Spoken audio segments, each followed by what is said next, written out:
Hey guys, tonight we bring a new story about the craziest body counts in medieval history. The Middle Ages were never quiet.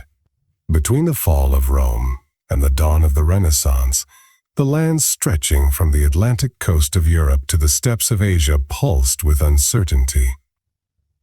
Kings clung to fragile thrones, peasants scraped a living from reluctant soil, and merchants ferried spices and silk across dangerous frontiers. Yet, behind the hum of daily life lurked an ever-present specter, death in numbers so vast that chroniclers sometimes abandoned arithmetic altogether, writing only that a nun could count the fallen. Centuries before industrial killing or modern pandemics, warlords and microbes were already perfecting their craft. The medieval world offered the perfect breeding ground. Empires collided across open plains. Castles drew besieging armies like moths to fire. Ships carried not only trade goods but also rats and unseen bacteria. A poor harvest could doom entire regions, and a misguided religious decree might summon crusaders who would leave villages smoldering in their wake. To live then was to gamble with forces that could erase whole communities overnight. Travelers arriving in Constantinople in the 12th century often remarked on the contradictions. Glittering mosaics beside cemeteries crammed to their walls. Bustling markets where beggars whispered tales of plague ships docking at distant ports.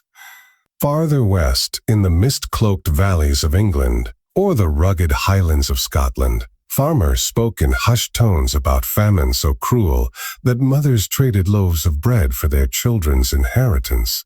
For across the Levant, the scent of incense mingled with that of blood as crusaders stormed citadels in the name of faith. Beyond the Carpathians, riders from the Mongol steppes prepared to thunder across Europe, leaving ash and silence. For the people who lived through these storms, death was more than a statistic. It shaped songs, sermons, and superstitions. Villagers painted protective symbols on their doors, hoping to ward off the pestilence. Soldiers tucked saints' relics into their armor before charging into melees where swords could barely be swung for lack of space. Chronicles speak of monasteries turned into charnel houses after fever swept through cloisters, of towns where so many corpses lay unburied that dogs prowled freely through the streets. To modernize, these tales might seem exaggerated, yet archaeology and records confirm that devastation often matched and sometimes exceeded the grim words. Numbers, when they survive, astonish. 100,000 slain in a single battle on the Asian plains.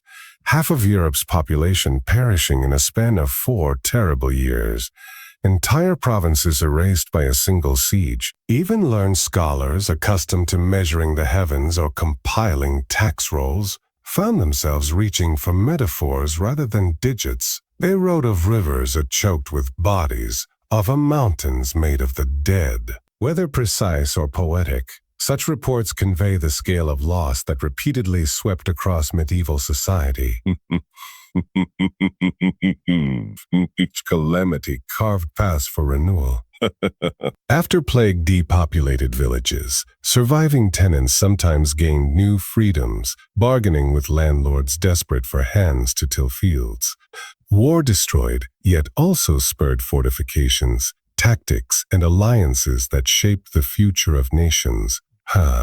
Even religious persecutions, grim as they were, left behind questions about tolerance and justice that later generations would revisit. Death counts, shocking as they remain, are part of a larger mosaic of resilience and change. This book-length journey will explore the blood-soaked battlefields, starving countrysides, and disease-ridden towns that define the darker side of the Middle Ages. We will visit the carnage at Hastings and the fields where Mongol horsemen mowed down whole armies.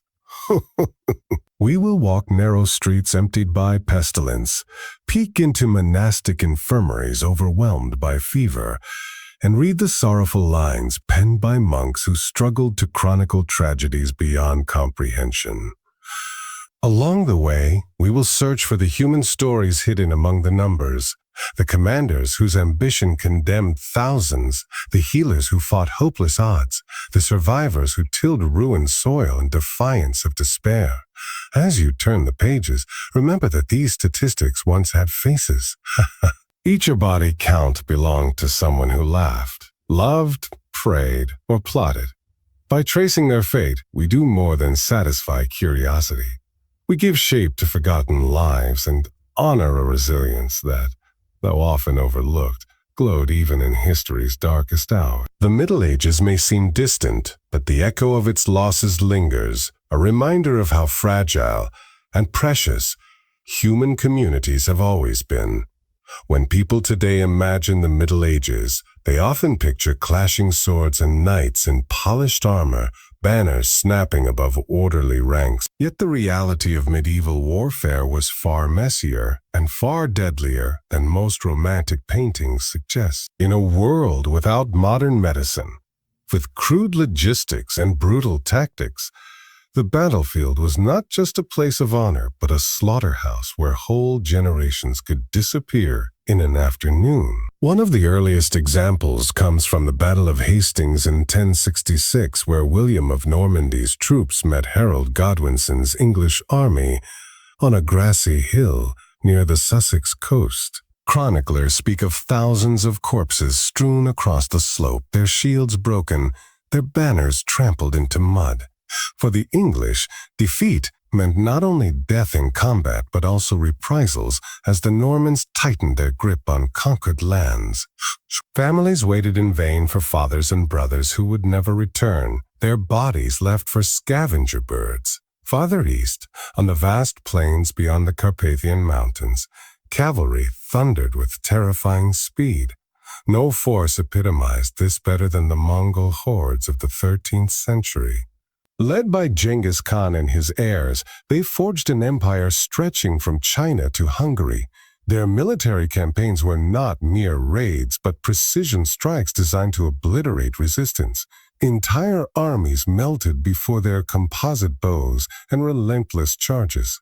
At the Battle of the Kalka River in 1223, Russian princes mustered tens of thousands to halt the steppe riders. By sunset, nearly the entire coalition lay dead or captured, their skulls later piled into grim pyramids as warnings. Sieges, too, produced staggering losses. Castles and walled towns were supposed to shield civilians, yet when besiegers breached walls, carnage often followed. During the siege of Jerusalem in 1099, Crusaders poured through breached defenses and slaughtered inhabitants, regardless of faith or age. Fuyance of faith or age. Contemporary reports, colored by propaganda but supported by later evidence, speak of ankle-deep blood in holy streets. Defenders who survived the initial assault faced enslavement or execution, while victors claimed relics and loot, leaving behind charred ruins. Naval battles could be equally devastating. The Battle of Sluys in 1340, fought between England and France during the 100 Years' War, turned the channel into a floating graveyard. Ships lashed together became platforms for hand-to-hand combat, where archers and sailors hacked at one another with axes and pikes. When vessels capsized or caught fire, few men could swim to safety, weighed down by mail or leather harness. Chroniclers counted bodies washing ashore for days afterward. Behind these dramatic events lay a simple, grim truth. Medieval commanders rarely spared thought for casualty rates. Victory, not preservation, guided strategy. Pitched battles were risky but decisive, and rulers gambling for crowns accepted enormous bloodshed as the price of success. Medical support was minimal.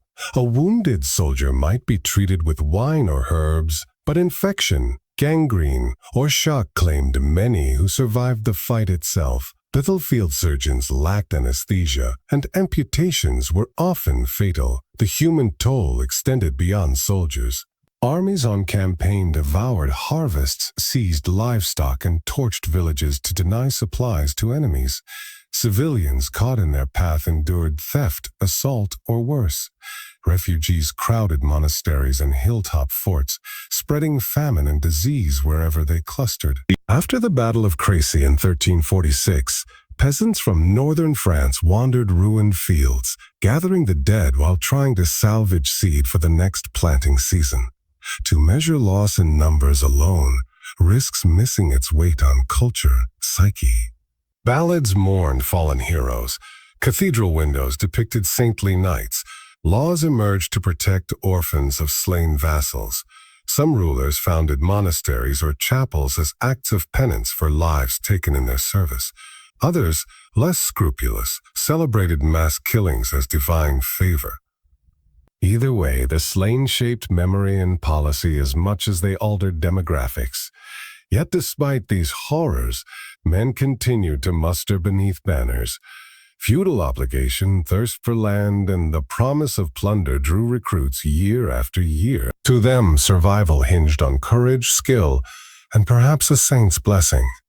Many marched knowing they might become nameless figures in another grim tally, but hope of glory, wealth, or heaven outweighed fear. The persistence of warfare across the medieval centuries explains why body counts from battlefields rivaled those of later plagues. As we leave this chapter, picture a windswept plain after the fighting ceased. Armor dented, pennons drooping, the ground littered with fallen men and shattered weapons. Somewhere, a herald scribbled notes of the dead, though most would be forgotten.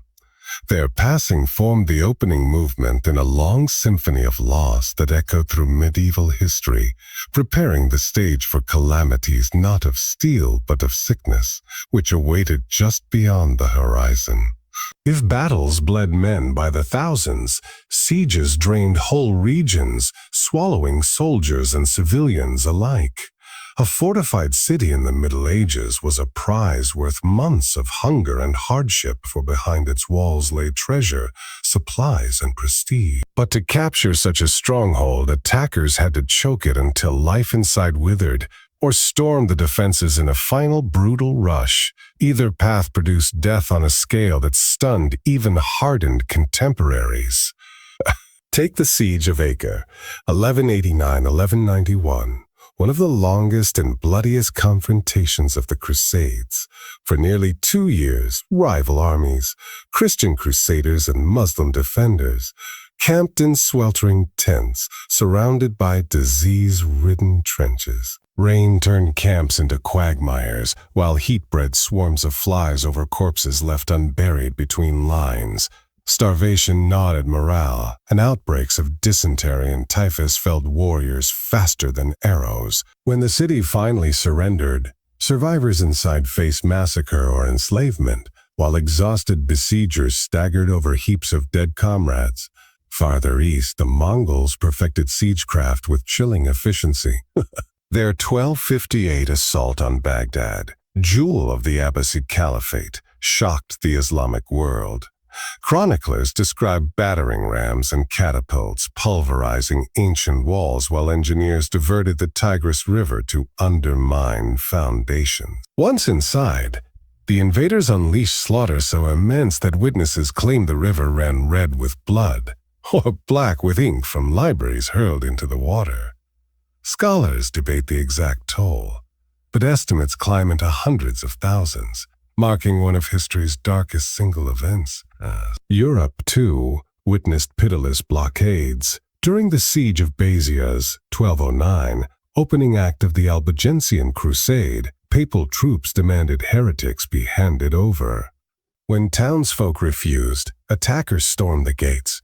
According to a chilling report, a papal legate ordered, "Kill them all. God will know his own." Whether apocryphal or not, the ensuing carnage left scarcely a soul alive. Such massacres served political ends. They erased resistance and sent stark messages to neighboring settlements. Starvation remained the most common executioner. Locked behind walls, inhabitants watched grain bins shrink while disease bloomed in cramped quarters.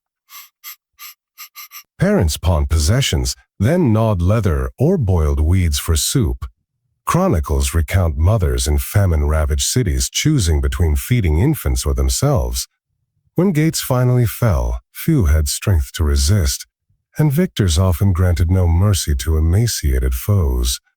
Even peaceful towns could become killing grounds once resistance ended. After capturing Magdeburg in 1631, technically outside the medieval frame but born of similar siege traditions, imperial troops unleashed a sack so notorious that later generations coined the phrase Magdeburzation to mean total destruction.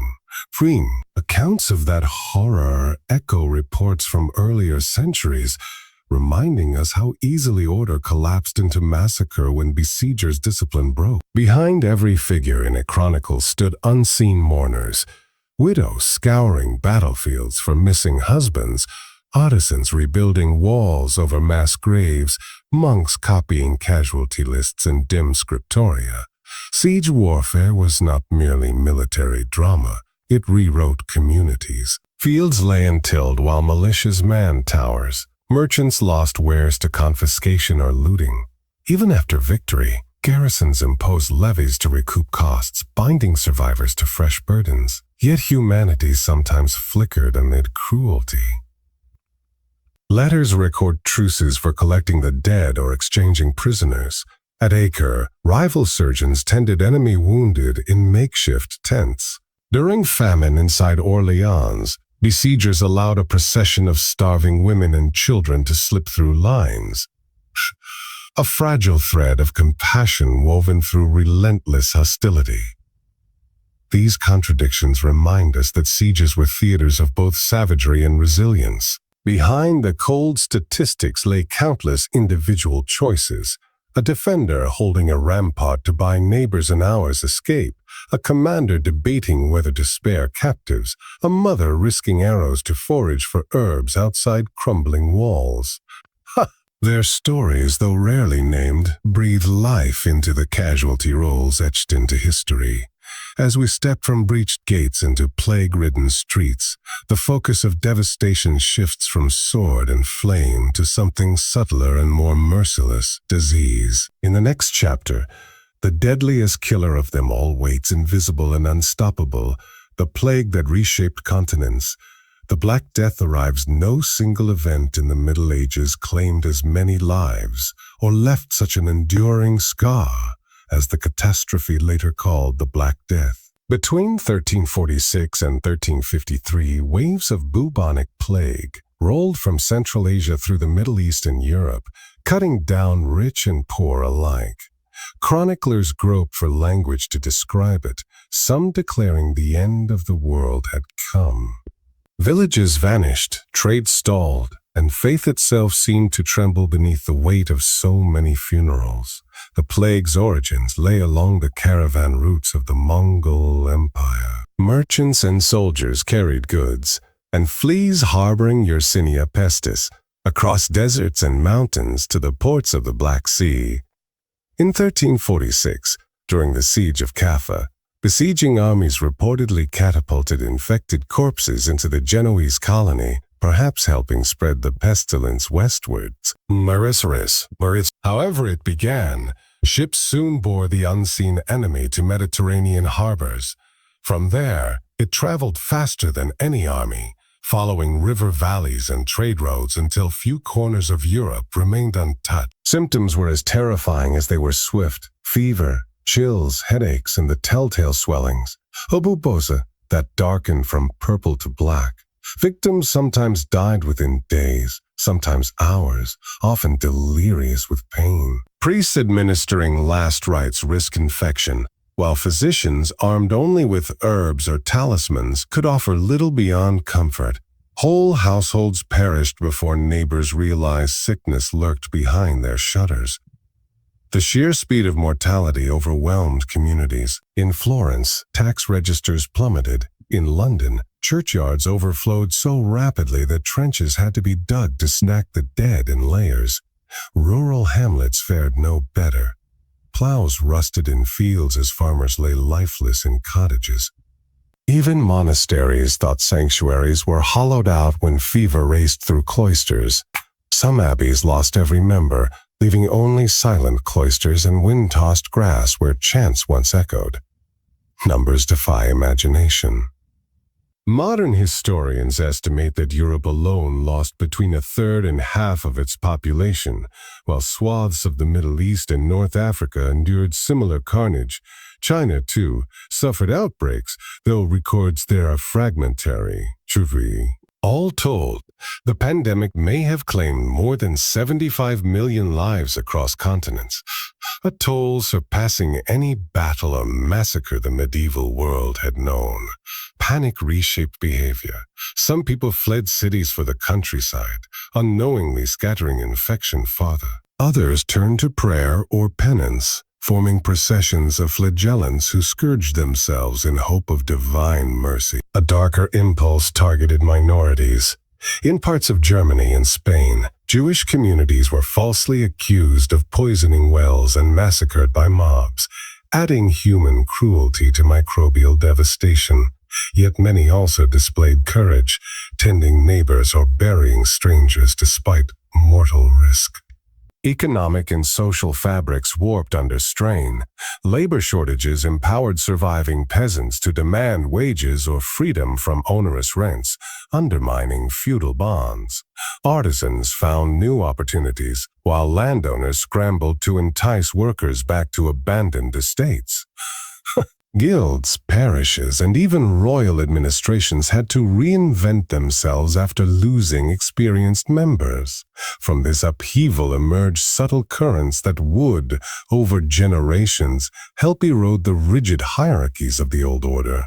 Culturally, the Black Death left a haunting imprint. Writers filled pages with reflections on mortality. From Boccaccio's tales of companions sheltering outside plague-ridden Florence to Sermon's warning that life's vanity ends in a shallow grave. Painters filled church walls with grim dances of death, skeletal figures leading nobles and peasants alike to the same fate. Such art was both memento and therapy, urging survivors to live well while they could, despite the bleakness humanity endured. Markets reopened. Fields sprouted grain again, and babies were born to replace those lost. Communities erected memorial chapels or endowed charities in gratitude for deliverance. The memory of mass death, though heavy, sharpened appreciation for resilience and solidarity. The plague had revealed not only fragility, but also a stubborn will to rebuild. As we leave the pestilential streets and return to the broader panorama of medieval life, the story of loss continues, for beyond disease lay other silent killers, famine, flood, and earthquake, each capable of erasing thousands in a single season. The next chapter turns to these natural scourges whose body counts, though less famous than the plagues, carved their own merciless tally into history. If wars and pestilence struck suddenly, famine crept in on quiet feet. It began with withered stalks or an untimely frost, then spread as carts returned empty from markets and grain bins echoed hollow in their corners. Bore medieval societies whose survival depended on thin margins of harvest, even a single failed season could ignite a chain of hunger and death. One of the most infamous crises was the Great Famine of 1315–1317, when relentless rains drenched Europe for months, rotting crops and drowning livestock. Fields turned to swamps, roads dissolved into muck, and seed stores dwindled as people planted and replanted in vain. By the second year, desperation ruled villages from Ireland to Poland. Parents mixed bark or acorns into bread. While some reports tell of ghastlier acts, travelers disappearing along lonely roads, rumored victims of cannibalism born from utter despair. Mortality soared not only from starvation, but from diseases that preyed on weakened bodies. Floods added their own brand of devastation. In the Low Countries, a land wrested from the sea by dikes and pumps. Storms could undo decades of labor in a single night. The St. Lucia's flood of 1287 ripped through the Netherlands and northern Germany, sweeping away entire settlements and leaving tens of thousands dead. Survivors clung to floating beams or the tops of trees, watching neighbors vanish beneath black water. In England, the Great Drowning of 1099 reshaped the coastlines of Kent and Sussex, reminding all how fragile their claims on solid ground could be. Hunger and inundation often arrived together. Excess rain spoiled hay needed for winter fodder. Without it, cattle perished, robbing peasants of milk, meat, and plowing strength. Famished communities slaughtered breeding animals just to survive the week, ensuring future scarcity. Even lords, cushioned by rents and storehouses, felt tremors as tax income collapsed and riots flared at manor gates. Dwellers fared little better. Bakeries shuttered when flour ran out, and urban wells filled with refugees from the countryside, spreading fevers born of foul water and cramped quarters. Monasteries and churches tried to stem the tide. Records from French abbeys describe distributing alms, loaves of coarse bread, thin pottage, or cups of ale, to lines of gaunt petitioners. In some towns, magistrates ordered price controls on grain or banned exports to preserve dwindling stocks. Yet charity and law could not conjure sunshine or banish floods. Where aid failed, violence sometimes took its place. Chronicles recount mobs raiding barns or ambushing merchant convoys rumored to carry hidden stores. Spiritual explanations flourished in the void left by science. Preachers thundered that God punished greed, lust, or Sabbath breaking. Processions wound through sodden fields, priests lifting relics against dark skies. Others blamed witches or heretics, their supposed malice as invisible as the weather but easier to confront. Executions occasionally followed, offering a grim illusion of control over forces far beyond human reach. Still, resilience grew in hardship's shadow. Peasants experimented with hardier grains and drained marshes to win more arable acres. Lords invested in mills and granaries, hoping to buffer future shortages. Communities along the North Sea built higher dikes, learning to cooperate against a common, watery foe. Even as the dead were laid in crowded churchyards, survivors sought to adapt, carrying forward bitter lessons about risk and resource. The psychological toll of famine and flood lingered as keenly as physical scars. Songs and folktales warned of spectral riders galloping through stormy nights or of a hunger years when wolves prowled abandoned hamlets. Parish registers list gaps where baptisms ceased for seasons, replaced by thick columns of burials. Yet, as sunlight returned or rivers receded, life reasserted itself. Plows cut new furrows and marriages celebrated endurance over ruin. These silent killers, less dramatic than sword or pestilence, shaped the medieval landscape in subtler ways. They pruned populations, but they also nudged communities toward innovation and solidarity. Their body counts, while lacking the notoriety of the plague or the spectacle of battle, were vast and unrelenting, reminders that nature's power could rival any king's army. If hunger and flood were impartial killers, religious violence was a storm driven by belief. The medieval world was alive with faith, but piety often sharpened into zealotry, and zealotry could spill into blood. Across Europe and the Near East, crusades, inquisitions, and purges wrote their own dark tallies, claiming lives not through chance of nature, but through deliberate conviction.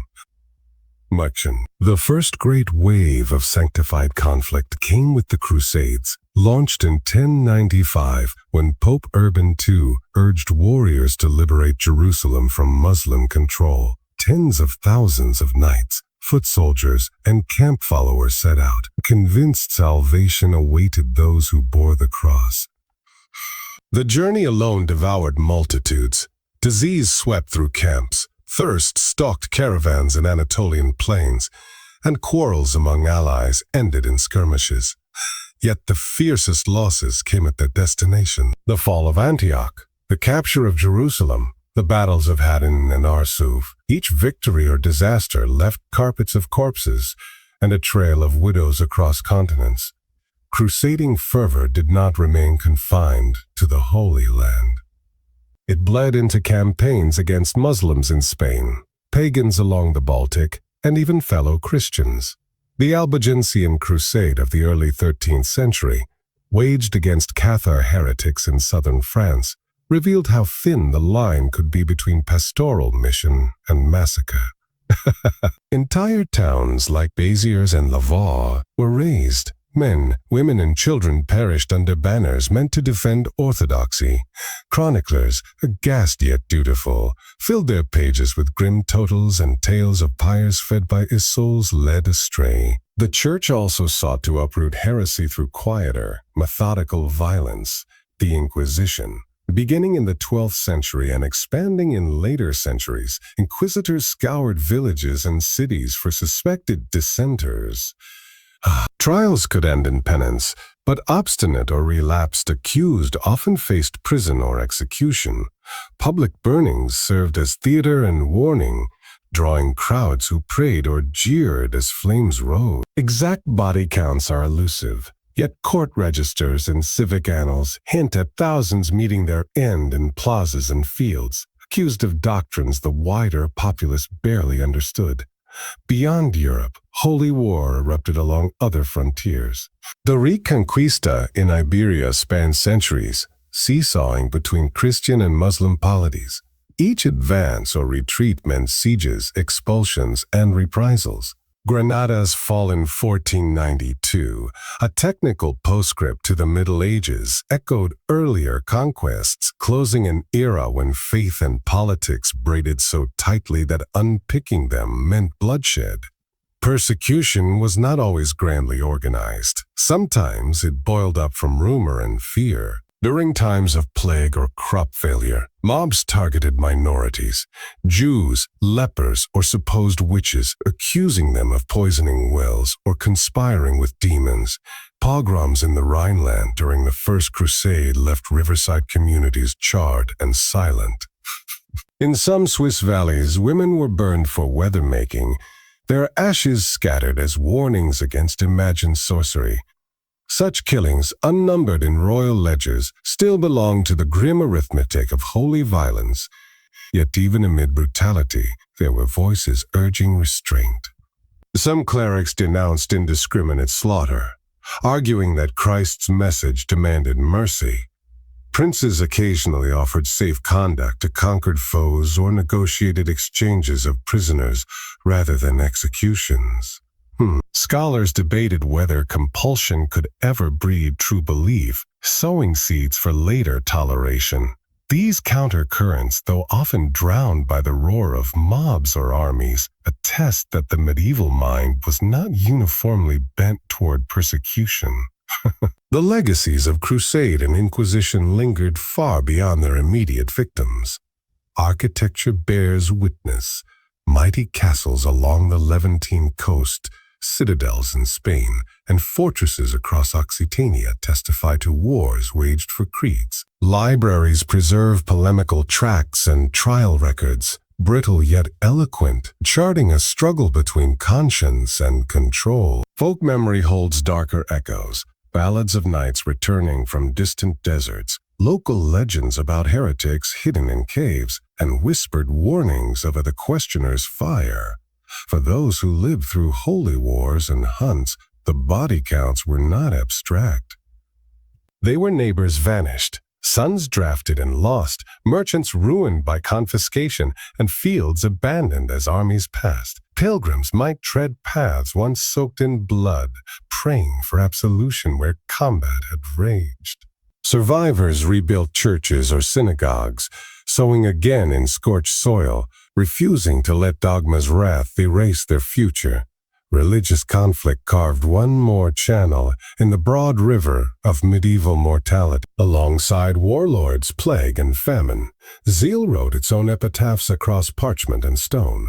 As we move forward, our story shifts eastward, to the steppe empires whose horsemen reshaped the map and whose campaigns left mountains of bones, a testament to ambition untempered by faith or mercy.